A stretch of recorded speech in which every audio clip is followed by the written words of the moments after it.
बोली बोली बाबा बैजनाथ की बोला करिए गिरा बात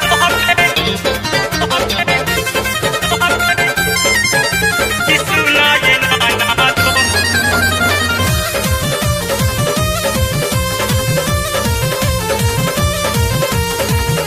सम्राट रिकॉर्डिंग स्टूडियो आरा।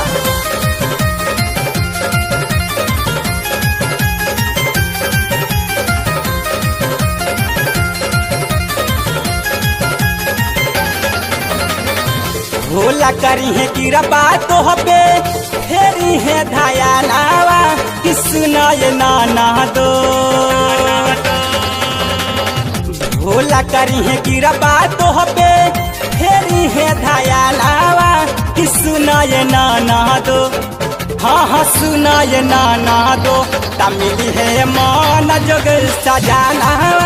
कि सुना ये नाना दो तमिली है मान जोग सजाना कि सुना ये नाना दो भोला करी है गिरबा तो पे फेरी है धाया लावा कि सुना ये नाना दो हाँ हाँ सुना ये नाना दो तमिली है मान जोग सजालावा कि सुना ये नाना दो तमिली है मान जोग सजालावा कि सुना ये नाना दो तमिली है मान जोग सजालावा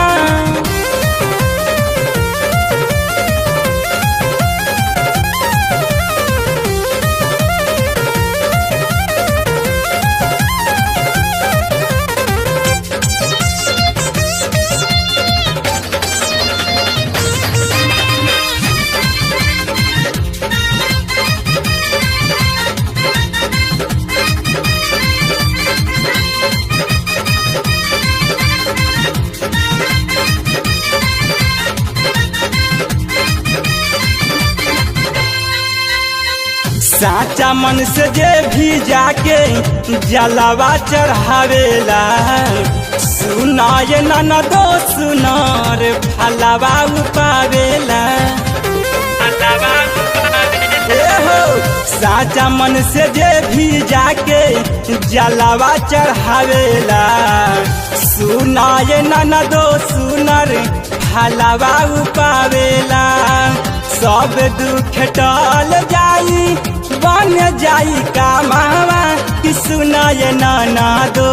हाँ हाँ सब दुख टल जाई बन जाई कामावा कि सुना ये नाना दो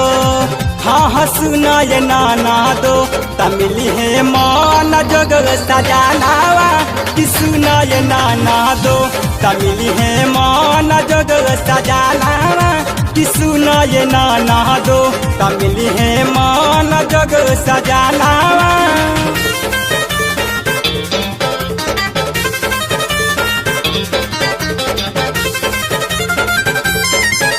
कि सुना ये नाना दो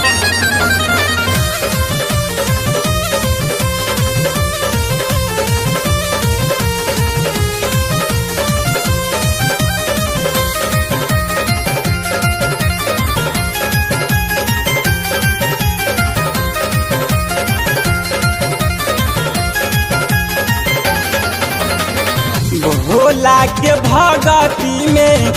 मन यार माल सुना ये नाना दो चल दर्शन काला भोला के भगती में मन यार माल सब सुख पैबू चल दर्शन काला सावन में पावन लागे भोला के भवालावा कि सुना ये नाना दो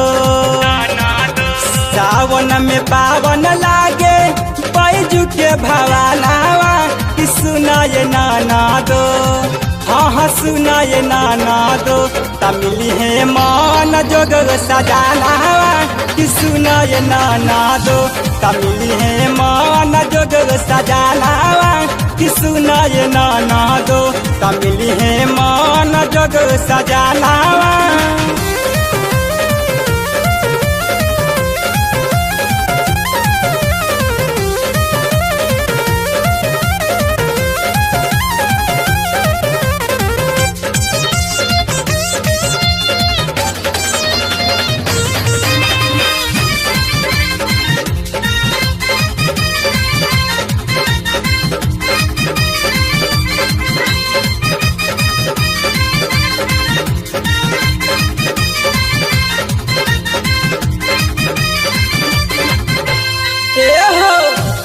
कान्हावा पकावर लेके बोल बम बोली हा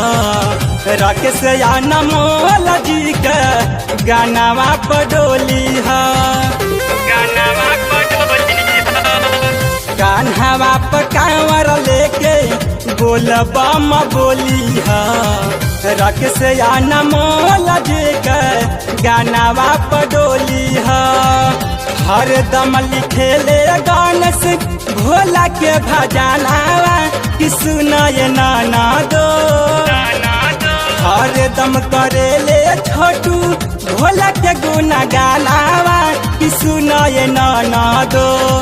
हाँ सुनाए नाना दो तमिली मान जोग सजानावा कि सुनाए नाना दो तमिली है मान जोग सजानावा कि सुनाए नाना दो तमिली है मान जोग सजाना